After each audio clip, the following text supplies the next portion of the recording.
ఈ కేదారేశ్వర లింగం గురించి ఒక మాట చెప్తారు.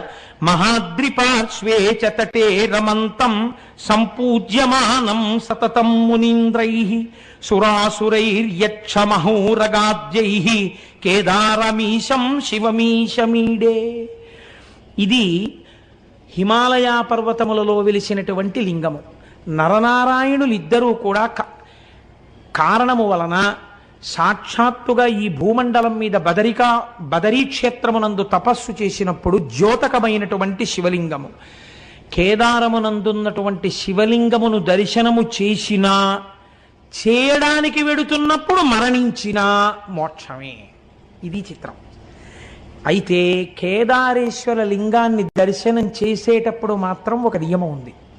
ఆ నియమంతో దర్శనం చెయ్యాలి. ఆ నియమం లేకుండా మాత్రం దర్శనం చేయకూడదు. నాకు తెలిసి సాధారణంగా 195 మంది అసలు ఈ నియమాన్ని పాటించారు తెలియక. కానీ ఈశ్వరుడు క్షమిస్తాడని నేను అనుకుంటున్నాను ఏమిటి, నేను నమ్ముతున్నాను. చూడండి, ఎందుకు ఈ మాట నేను అంటున్నానంటే, ఒక్కొక్కసారి లోకంలో ఒక చిత్రమైనటువంటి పోకడ ఒకటి ఉంటుంది. మనకి కామక్రోధములు ఇవి పెద్ద విశేషం చెప్పేది ఉంటుందండి, ప్రతి వాళ్ళకి ఉండేవే. లోకము పట్ల మీరు క్రోధాన్ని పెంచుకున్నారనుకోండి, అది పతనహేతు అవుతుంది. నాకు ఎవరి మీదో కోపం ఉందనుకోండి, ఆ కోపంతో ఉంటే తిరిగి జంతువులోకి వెళ్ళిపోతాడు మరణ సమయంలో ఆయన కానీ జ్ఞాపకం వస్తే. కాబట్టి క్రోధము అరిష్టహేతువు. కానీ భగవంతుని యొక్క ఆరాధన యందు క్రోధము విజృంభించింది అనుకోండి ఏదో కారణం చేత, చిత్రం ఏమిటో తెలుసా అండి, అది ఉన్నతికి మార్గాన్ని చూపించేస్తుంది. అదొక చిత్రమైన విషయం. ఆఖరికి క్రోధమైనా సరే ఈశ్వరారాధనతో ముడిపడింది అనుకోండి, ముడిపడితే అది అభ్యున్నతిని తీసుకొస్తుంది. మీకు నేను ఒక ఉదాహరణ చూపిస్తాను ఎందుకు అలా జరుగుతుందో. మనకి జంబుకేశ్వరం అనే ఒక క్షేత్రం ఉంది, మీకు అందరికీ తెలుసు. ఆ జంబుకేశ్వరంలో జలలింగం, నీటి రూపంలో పరమాత్మ ఉంటారు. కానీ అక్కడ తీర్థం ఇవ్వరు ఆ నీటిని, ఎప్పుడు నీరు ఉబుకుతూనే ఉంటుంది. అక్కడ జంబు మహర్షి తపస్సు చేశారు. ఒక నేరేడు చెట్టు, అలనేరేడు చెట్టు ఎన్ని లక్షల సంవత్సరాల నుంచి ఉందో ఎవ్వరికీ తెలియదు. ఆ నేరేడు చెట్టుకు ఒకసారి ప్రమాదం వచ్చింది. ఆ నేరేడు చెట్టు పైనుంచి ఎండిపోవడం మొదలెట్టింది. ఎన్ని పూజలు చేశారో, ఎన్ని ప్రార్థనలు చేశారో ఆగలేదు. ఎన్ని రకాలుగా పరిశీలించినా చెట్టు ఎండిపోయి కొమ్మలు విరిగిపోయి ఆఖరికి భూమట్టంలో ఇంత బెరడు మిగిలింది. అసలు ఈ క్షేత్రమునకంతటికీ కూడా కదులుతున్న రూపంలో స్వామి ఈ నేరేడు చెట్టుగానే ఉన్నాడంటారు. ఈ చెట్టు చచ్చిపోయింది, ఏం ప్రమాదమో అని బెంగపెట్టుకున్నారు. మనకి కొన్ని క్షేత్రాల్లో చెట్టు రూపంలో ఈశ్వరుడు ఉంటాడు. అందుకే నమ వృక్షాయచ అని పిలుస్తుంది రుద్రాధ్యాయం. మీరు కంచి వెళ్ళారనుకోండి, ఒక మామిడి చెట్టు రూపంలో ఉంటాడు. మీరు మధ్యార్జునం వెళ్ళారనుకోండి, మధ్యార్జునం మద్ది చెట్టు రూపంలో ఉంటాడు. జంబుకేశ్వరం వెళ్ళారనుకోండి, నేరేడు చెట్టు రూపంలో ఉంటాడు. పైగా నేరేడు చెట్టు యొక్క మొదట ఒక ఏనుగు, ఒక సాలెపురుగు, ఒక శివలింగాన్ని పూజ చేస్తున్నటువంటి గుర్తులున్నాయి. ఈ నేరేడు చెట్టు చచ్చిపోతే ఎలా అని బెంగపెట్టుకున్నారు. ఇంత బెరడు మిగిలిన తరువాత రుద్రాధ్యాయము ఎంత గొప్పదో నిరూపిస్తూ ఒక ఆశ్చర్యకరమైన సంఘటన జరిగింది. ఈ చెట్టు శివస్వరూపము కనుక ఇది చిగర్చడానికి మనం చేసిన ప్రయత్నాలన్నీ విఫలమైపోయాయి కనుక ఇప్పుడు మీరు దాని మీద పట్టుకెళ్ళి నెయ్యి, పాలు, పెరుగు, పళ్ళరసాలు అన్నీ కూడా పోసేశారనుకోండి, ఉన్న ముక్క కూడా కుళ్ళిపోతుంది కదండి. వాళ్ళేం నమ్మారంటే, ఇంకా ఇంతకన్నా బ్రహ్మాస్త్రం మన దగ్గర లేదు. ఇప్పుడు పదార్థాలని వేస్తున్నది పదార్థాలుగా కాదు, రుద్రాధ్యాయాన్ని అనుసంధానం చేస్తూ మనం అభిషేకం చేస్తున్నాం. మనం అలా అభిషేకం చేద్దాం. బతికిందా, బతికి తీరాలి ఈ చెట్టు. బతక లేదా ఇంకింతకన్నా మన దగ్గర అస్త్రం లేదు. మన వల్ల ఏదో అపరాహం జరిగిపోయినట్టే. దానికి రుద్రాభిషేకం చేసేసారు అన్ని పదార్థాలతోటి. మీకు ఒక ఆశ్చర్యకరమైన సంఘటన తెలుసా? ఆ రాత్రి తలుపులు వేసి అర్చకులు వెళ్ళి మర్నాడు తలుపులు తీశారు. బెరడుకి ఆకుపచ్చతనం వచ్చి చిగర్చింది. ఇప్పుడు ఎంత పెద్ద నేరేడు చెట్టు ఉందో. ఇప్పుడు మీరు జంబుకేశ్వరం వెళితే పెద్ద నేరేడు చెట్టు కనపడుతుంది. మళ్ళీ ఆ చెట్టు మొదట్లో ఒక సాలెపురుగు, ఒక పాము ఉంటాయి. ఎందుకుంటాయో తెలుసా అండి? శ్రీకాళహస్తిలాగే అక్కడ కూడా ఇతపూర్వం అక్కడ జంబు మహర్షి తపస్సు చేసినప్పుడు పెద్ద ఆలయం ఉండేది కాదు. ఒక సాలెపురుగు ప్రతిరోజు వచ్చి ఆ శివలింగం మీద ఒక గూడు అల్లేది. అల్లి నేను స్వామికి వస్త్రం కట్టాననుకుని మురిసిపోయేది. ఏనుగులు చాలా ఉండేవన్నీ నేరేడు వనాలు. ఆ నేరేడు తోటల్లో తిరుగుతుండేవి ఆ ఏనుగులు. ఒక ఏనుగు రోజు కావేరీ నదీ జలాలు తన తొండ నిండా పుచ్చుకుని, ఎక్కడి సంస్కారమో ఎవరికి తెలుసండి, జీవుడి సంస్కారాలు మనం చెప్పలేం. ఆ ఏనుగు తొండంతో నీళ్లు తెచ్చి శివలింగం మీద పోసేసేది తొండం ఎత్తి. ఈ నీళ్లు పోసేసేటప్పుడు ఆ సాలెగూడు ఈ నీళ్లలో కొట్టుకుపోయేది. ఈ ఏనుగు వస్తుండగానే ఆ సాలెపురుగు గబగబా నేరేడు చెట్టు ఎక్కేసేది. ఆ సాలెపురుగుకి కడుపు మంట, దిక్కుమాలిన ఏనుగు రోజు నీళ్లు తెచ్చి పోసేస్తుంది, నేను కట్టిన గూడు పోతోందని. ఇంకా ఒక రోజున అది అక్కసు భరించలేకపోయింది. ఆ ఏనుగు వచ్చి నీళ్లు పోయిగానే దాని తొండంలోకి వెళ్ళింది. సాలెపురుగు యొక్క విషం చాలా ప్రమాదకరమైన ఆయుర్వేదం అంటుంది. అది దాంట్లోకి వెళ్ళి ఆ తొండాన్ని శుభ్రంగా కుట్టేసింది. ఆ ఏనుగు తొండాన్ని బాదుకుని చచ్చిపోయింది. సాలెపురుగు కూడా నా కక్ష తీరిపోయింది అనుకుంటూ చచ్చిపోయింది.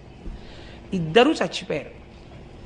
కానీ శివార్చన యందు నాకు అడ్డొచ్చిన వాణ్ణి సంపాతల పారేశాననుకుంటూ చచ్చిపోయిన సాలెపురుగు క్రోధంతో చచ్చిపోయిందా లేదా? చచ్చిపోయింది. కానీ వచ్చే జన్మలో ఏమై పుట్టిందో తెలుసా అండి?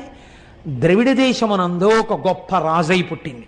ఆయన పేరు కొచ్చంగ చోళుడు. కొచ్చంగ చోళుడు అంటే రక్తాక్ష చోళుడు అంటారు.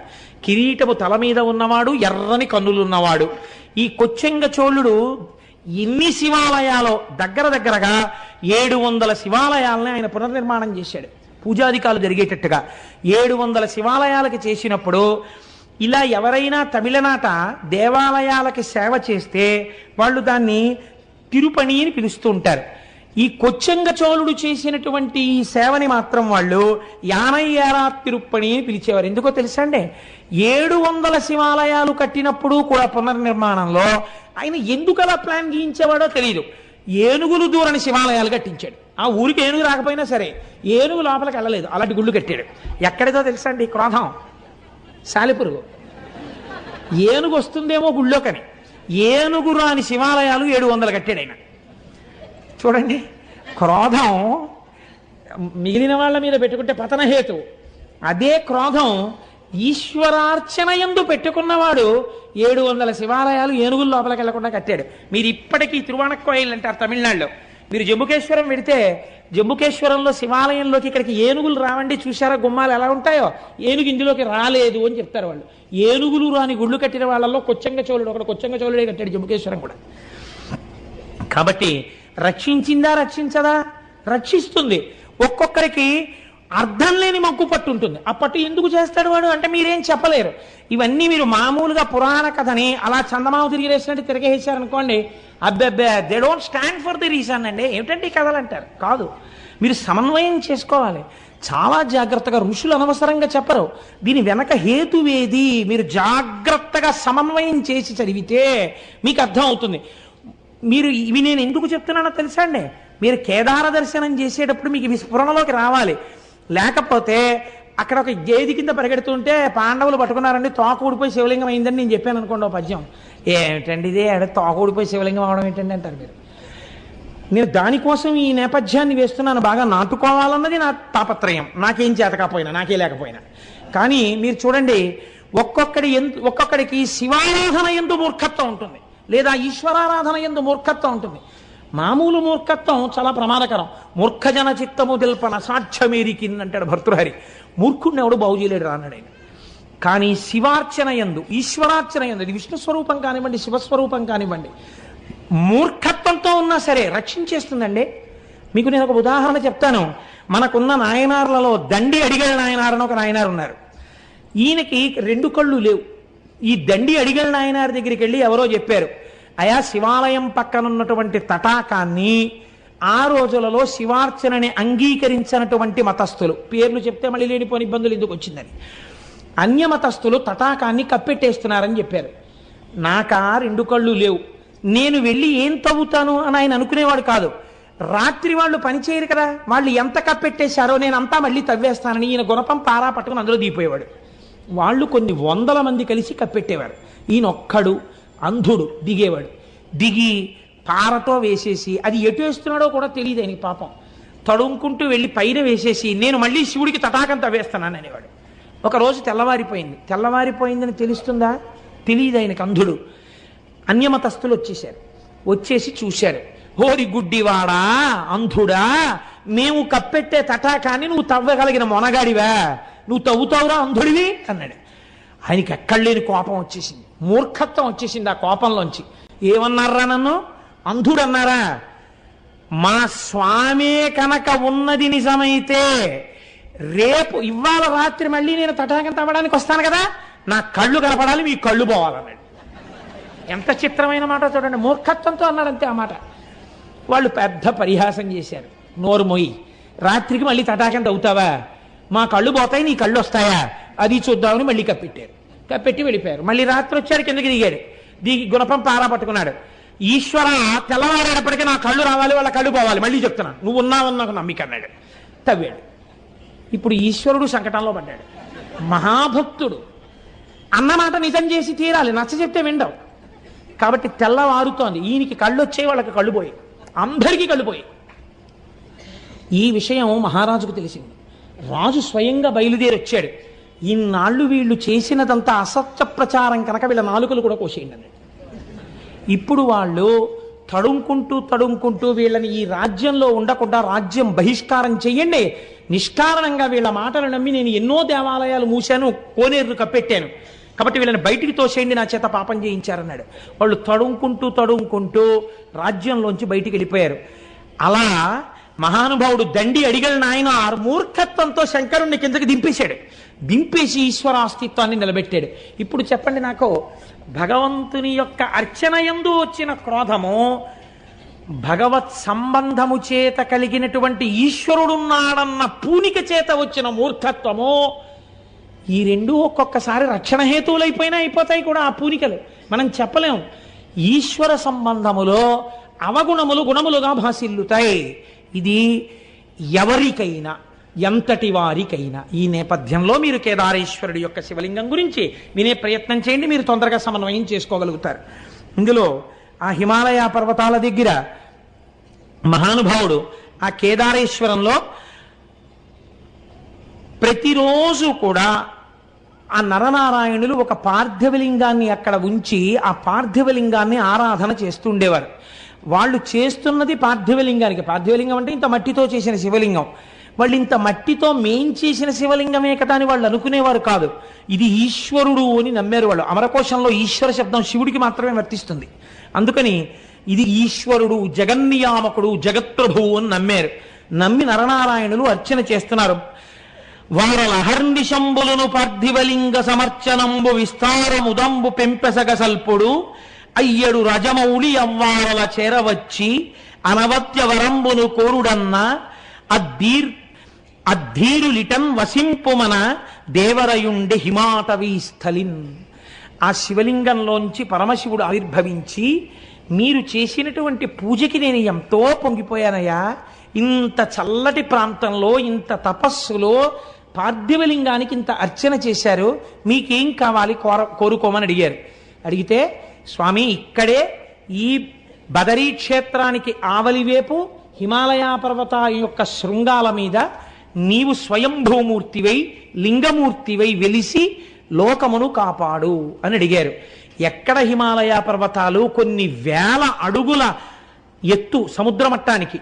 ఆ కేదారం వెళ్ళేటప్పుడు రోడ్డు కొన్ని నెలల్లోనే క్లియర్ చేస్తారు.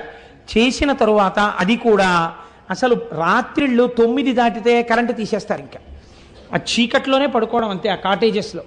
తెల్లవారిన తర్వాత మీకు అక్కడ ప్రయాణ సాధనాలు, ఒకటి పాదచారి అయి వెళ్ళుట, ఎవరు వెళ్ళరు. ఎందుచేతనంటే సాయంకాలం అయిపోతే మీరు తిరిగి రాలేరు. మంచు హోరుమని వాన పడిపోతుంది. ఇప్పుడు బాగుంటుంది, కాసేపటికి కుంభవృష్టి కింద వర్షం పడిపోతుంది. మీరు పైనుంచి ఇలా కిందకి చూశారో కళ్ళు తిరిగిపోతాయి. ఇట్నుంచి రుద్రప్రయాగ, అట్నుంచి దేవప్రయాగ రెండు వెళ్ళి కలుస్తాయి. ఇక్కడ గంగా నది, బదరిలో అలకనందా నది రెండు ప్రవహిస్తుంటాయి. ఆ నదుల చప్పుళ్ళు, పర్వతాల మించి ఎన్ని జలపాతాలు పడిపోతుంటాయో దర్దర్ వచ్చేసి జలపాతం వెళ్ళిపోతూ ఉంటుంది. నడిచి ఎవ్వరూ వెళ్ళరు. ఎక్కడో బాగా తెలుసున్న వాళ్ళు వెడుతుంటారేమో. ఇంకా ఉన్న వాళ్ళకి రెండే మార్గాలు. ఒకటి డోలీల్లో వెళ్ళాలి. డోలీల్లో వెళ్ళడానికి నాబోటి గండి ఎక్కించుకోరు. ఎందుకు ఎక్కించుకోరంటే కుర్చీయే చిన్నదిగా ఉంటుంది. నేను డోలీలో వెళ్ళిపోదాం అనుకున్నాను, వాళ్ళు నన్ను చూసి గుర్రం ఎక్కన్నారు. నాకేం భయం లేదు, ఉన్నమాట ఉన్నట్టు చెప్పాను. కాబట్టి ఆ చిన్న కుర్చీలో అసలు పట్టం, ఏదో కొంచెం కాస్త డెలికేట్గా ఉండి అందులో కూర్చునేవారంటే ఎక్కువ మందిగా ఆడవాళ్ళని ఎక్కించుకుంటారు వాళ్ళు. అందుకే ఎక్కించుకుని ఆడవాళ్ళని ఎక్కించుకుంటారంటే నా ఉద్దేశం నేను ఏ అపవిత్రమైన భావనతో నేను అంటలేదు. వాళ్ళు కొంచెం మగవాళ్ళకన్నా సన్నగా ఉంటారు కాబట్టి వాళ్ళని వహించడం తేలిక అని. వాళ్ళు పాపం చాలా సేవ చేస్తారు. వాళ్ళు మగవాళ్ళలో సన్నగా ఉన్న వాళ్ళు ఎక్కుతుంటారు, మిగిలిన వాళ్ళు గుర్రాలు ఎక్కాలి. విచిత్రం ఏంటో తెలుసా అంటే 2 గుర్రాలను ఒకటే తోలుతాడు. ఈ గుర్రాల మీద కూర్చుని వెళ్ళిపోతుంటే గుర్రం తిరిగేటప్పుడు ఈ అంచు దగ్గరికి వెడుతుంది. ఒక్కసారి కానీ జారిందో వెతికేవాడు కూడా ఉండడు. ఇంకెవరు వెతకడం అన్న సమస్య ఉండదు. ఎందుకంటే కొన్ని వేల అడుగుల నుంచి కింద పడిపోతాం. అన్ని వేల అడుగుల నుంచి కింద పడిపోవడమే, చిన్నాభిన్నం అయిపోతుంది శరీరం. అసలు వెతకరు. కేదారంలో పడిపోయాడంటే కైలాసం పోయాడని వెళ్ళిపోతారు. కాబట్టి ఆ కేదారానికి వెళ్ళేటప్పుడు 10 రూపాయలు ఇస్తే ప్లాస్టిక్ కవర్ ఇస్తాడు, డిస్పోజబుల్ రెయిన్ కోట్. అది వేసుకుని ఆ గుర్రం ఎక్కి వెళ్ళిపోతుంది. హోర్న వాన వస్తుంది, తడిచి ముద్దయిపోవడం అంతే. దిగడానికి ఉండదు. కేదారం వెళ్ళి కేదారం నుంచి కిందకు వచ్చిన తర్వాత గుర్రం దిగిన వాడు నడుస్తుంటే అసలు వీడికి నడకొచ్చా అనిపిస్తుంది. ఇవన్నీ పుళ్ళైపోయి ఎంత నొప్పులు చేసేస్తాయో అలవాట్లేక ఆ గుర్రం మీద కదలికకి. అది జీను కదులుతుంటుంది కదా, దాన్ని కొంచెం గట్టిగా ఏమైనా ఇలా తొక్కిపెట్టి ఏమైనా అందామంటే అది కాస్త కాలు జారింది అనుకోండి, కిందకి అయిపోయిందే. కాలు నెప్పెడితే పెట్టింది, కిందకి దిగితే చాలని అలా కూర్చోవాలంతే. కానీ వెళ్ళి తీరవలసిన యాత్ర. ఇన్ని వేల అడుగులు పైకెక్కిన తర్వాత స్వామి దేవళం కనపడుతుంటుంది. పరుగు పరుగున లోపలికెడితే లోపల పెద్ద అంతరాలయం. అక్కడ కేదారేశ్వరుడిగా వెలిశాడు మహానుభావుడు. కేదార శివలింగ దర్శనము చేసిన వాడికి మోక్షము కరతలామలకము అని శివమహాపురాణం నిర్ణయం చేసింది. పెద్దలు నిర్ణయం చేశారు. లేదా అలా జరగాలని ఎవరు కోరుకోకూడదు. కేదారము విడుతున్నప్పుడు పడిపోయినా వాడికి మోక్షము సత్యమే, దొరికి తీరుతుంది. అటువంటి కేదారేశ్వరంలో ఆ శివాలయంలో ఒకానొకసారి ఒక విచిత్రమైనటువంటి స్థితి జరిగింది. ఆ వెలిసినటువంటి శివలింగం కొన్ని యుగాలైపోయింది. యుగాలైపోయిన తర్వాత శివాలయాల్లో శివలింగానికి ఒక గమ్మత్తు ఉంటుంది. శివుడికి పునఃప్రతిష్ఠ ఉండదు. ఎందుకుండదంటే శివలింగం అలా క్షీణించిపోయి ఏదో ఇంత మొక్కుంది అనుకోండి, అదే శివలింగం అంతే. దానికో కవచమో మట్టో తొడిగేసి అంతే అభిషేకం చేస్తారు. అంతేగాని గుణపాలెట్టి తవ్వేసి మళ్ళీ పునఃప్రతిష్టలనే ఉండవు దానికి. కాబట్టి కొన్ని యుగాలు దాటిన తరువాత అంతం కొన్ని యుగంబులైన పిదపన్ హర్యశ్వ సంకాశుక కుంతీపుత్రకులల్ల లింగమును బల్కూర్మిన్ సమీపింప ఆద్యంతాతీతుడు శంభుడొక్క మహిషంబై పారుటన్ గాంచి ఎక్కౌంతేయుల్ కడుభక్తిమై నుడిసి లాగన్ చిక్కెం పుచ్చం బటన్. ఈ పాండవులందరూ 5గురు కలిసి కేదారేశ్వర లింగ దర్శనానికి వెళ్ళారు. వెళ్ళి ఆ ఆలయంలోకి వెళ్ళి ఉన్నటువంటి చిన్న శివలింగం, అప్పటికి ఆ చిన్న శివలింగ దర్శనం చేసుకుందామని వెళ్ళారు. ఎక్కడి నుంచి వచ్చాడో పరమాత్మ, ఆయనకు అదో ముచ్చట. ఆయన ముచ్చట ఎందుకు అలాగంటే మనం ఏం చెప్తాం? అనమాచార్యులు వారు అడిగారు, ఏమిటయ్యా ఈ ఉయ్యాలలో కూడా ఏమిటి, 2 భార్యల్ని చెట్టు 2 పక్కలా పెట్టుకుని? అది పిల్లలందరూ వచ్చారా, నువ్వేమో ఉయ్యాల ఎక్కి ఇటు శ్రీదేవిని ఇటు భూదేవిని పెట్టుకుని చక్క ఉయ్యాలు లొగుతుంటావా? పిల్లలు మనవలు మేమందరం నీ బిడ్డలు మేమందరం కూర్చుంటే నువ్వేమిటి 2 పిల్లల్ని పెట్టుకుని ఊగడం ఏమిటి అసహ్యంగా, ఏమిటి అలవాటు ఏమిటి నీకని అడిగాడు ఆయన. నాకు అర్థమైందిలే, అలల చెంచలమైన ఆత్మలందుండని కలవాటు చేసని ఉయ్యాల. నీ తప్పు కాదు స్వామి, మా మనస్సులు ఎప్పుడు చెంచలం కదా, చెంచలమైన మా మనస్సుల్లో నువ్వెలా ఉంటున్నావో చూపించడానికి ఊగుతున్న ఉయ్యాలలో మాకు దర్శనమిచ్చావని స్తోత్రం చేశారు. అలా ఈశ్వరుడు ఎప్పటికీ ఎలా రక్షిస్తాడో ఎలా ప్రత్యక్షమవుతాడో ఎవరికి రుక. పాండవులు ఏం చేస్తారో చూద్దాం అనుకున్నాడు. ఆయనకో ముచ్చట పుట్టింది. ముచ్చట పుట్టి ఒక చిన్న మహిషము అనగా ఓ దున్నపోతు రూపంలో పరిగెత్తాడు. అక్కడ పరిగెడితే పాండవులు గమనించారు, ఇక్కడికి మహిషం ఎందుకు వస్తుంది, ఇది ఖచ్చితంగా శంకరుడే. మీరు చూడండి, ప్రకృతి సహజంగా మనకు ఒక లక్షణం ఉంటుంది. మీరు ఏదో వెంకటాచలం వెళ్ళామనుకోండి, వెంకటాచలం వెళ్ళి సహస్రదీపాలంకార సేవ అయిపోయిన తర్వాత మీరు లేచి స్వామివారి ఆలయంలోకి వెళ్ళిపోతారని లేచి నమస్కారం చేస్తున్నారు అనుకోండి, ఎవ్వరూ లేరు. ఏదో కాకినాడ నుంచి వెళ్ళిన వాళ్ళు 100 మందో 120 మందో ఉన్నారనుకోండి. ఆ రోజు స్వామి మాడవీధుల్లో వెడుతున్నాడు అనుకోండి, మీరు వెళ్ళిపోతారేంటి రూమ్కి? మాడవీధుల్లో స్వామితో పాటు ఎడదామని వెనకాల వెళ్ళిపోతారు. వెళ్ళిపోయిన తర్వాత ఆయన వెనకాతలు ఇలా దూరంగా నించుని ఏడుకొండలవాడ గోవింద వెంకటరమణ గోవింద అంటూ పెడతారా? కాసేపటికి ఇంకో కోరిక పుడుతుంది, ఒక్కసారి ఇలా పట్టుకుంటే అనిపిస్తుంది. ఇప్పుడు మీరు ఏం చేస్తారు? అవి ఇంతంత ఉంటాయి. వెళ్ళి అయ్యా ఓసారి పట్టుకుంటా ఉంటారు. వాళ్ళు అంటారు మీరు పట్టుకోలేరు అంటారు. సెక్యూరిటీ వాళ్ళు అంటారు పట్టుకోకూడదంటారు. అయినా మీరు ఆకలి చూపులు చూస్తున్నారనుకోండి వాళ్ళ వంక ఒక్కసారి పట్టుకుందామని. పెద్ద ఎవరు లేరు పాపం, వీళ్ళు ఏదో భక్తుల్లా ఉన్నారు, అందరూ కాకినాడ నుంచి వచ్చారు, అందరూ 120 మంది మాట్లాడుకుంటూ ఒక్కసారే కదా వచ్చారు, ఫోన్లే వాళ్ళు ఏం ప్రమాదకరులు కారు, వీళ్ళు అయ్యప్ప స్వామి వెంకటాచల వైభవం చేసిన వాళ్ళు, అందుకని స్వామి వీళ్లతో మోయించుకోవడానికే ఇవాళ మాడవీధుల్లో తిరుగుతున్నాడు అని వాళ్ళల్లో దూరి వాళ్ళు మొయ్యాలి, నువ్వెవడివి కాదనడానికి, మోయించంటాడు స్వామి. అనగానే వాళ్ళు అంటారు కనుసైగ చేస్తారు అంటారు. అంతే, మన వాళ్ళు 120 మంది పల్లకీకి వాహకులే, మాడవీధులన్నీ మోసేస్తారు. ఇది యథార్థంగా జరిగింది మనం మేము వెంకటాచలంలో. ఏమ్మా జరిగిందా లేదా? 120 మంది స్వామిని మోసేసి తప్పొంగిపోయారు. కాబట్టి ఇప్పుడు ఏమైంది? మన ఆర్తి తీర్చడానికి పరమేశ్వరుడు వస్తే మీరు పట్టుకోకుండా ఊరుకుంటారేంటి? పట్టుకుని తీరుతారు. మహిష రూపంలో వెడుతున్నా అంతటా ఈశ్వర దర్శనం చేశారు పాండవులు. ఆ లింగం మాత్రమే శివుడు అనుకోలేదు, అక్కడ వెడుతున్న మహిషమునందు కూడా శివుడే కనబడ్డారు వాళ్ళకి. ఇక్కడ పాదాలు పట్టుకోవడం కాదురా, మేం మహారాజులం, చక్రవర్తులం, కురుక్షేత్ర యుద్ధం చేసిన వాళ్ళం, తెగటార్చగలిగిన వాళ్ళం, కొన్ని కోట్ల మంది మీద అహంకరించడం కాదు. నా స్వామి దున్నపోతు రూపంలో వెళ్ళిపోతున్న ఇది శివుడే. అంతటా శివుణ్ణి చూడడం, కేదారంలో శివుణ్ణి చూశాకొచ్చింది వాళ్ళకి. కాబట్టి ఇప్పుడు దీనికి కాళ్ళు అట్టుకోవాలని ఆ మహిషన్ దగ్గరికి వెళ్ళారు. కాళ్ళు అందలేదేమంది, ఇది తోక అందింది. వాళ్ళు చాలు మా స్వామి తోక అందిందని గబగబ గబగబ ఈశ్వర స్వరూపంగా తోక పట్టుకున్నారు. వాళ్ళ భక్తికి మెచ్చుకున్నవాడై ఈశ్వరుడు తన పృచ్ఛభాగాన్ని అక్కడ విడిచిపెట్టి దాన్ని శివలింగంగా మార్చేశాడు. అదే ఇప్పుడు మనందరం దర్శనం చేస్తున్నటువంటి కేదారలింగం. కాబట్టి కేదారం వెళ్ళొచ్చాను అన్నవాడికి ఏం కనపడాలి? కనీసం అంతటా శివుణ్ణి చూడడం అభ్యాసంలోకి రావాలి. అంత పరమపావనమైనటువంటి క్షేత్రం కేదార క్షేత్రం. అక్కడే మనం ఎక్కుతున్నప్పుడే దూరంగా కైలాస దర్శనం అవుతుంటుంది.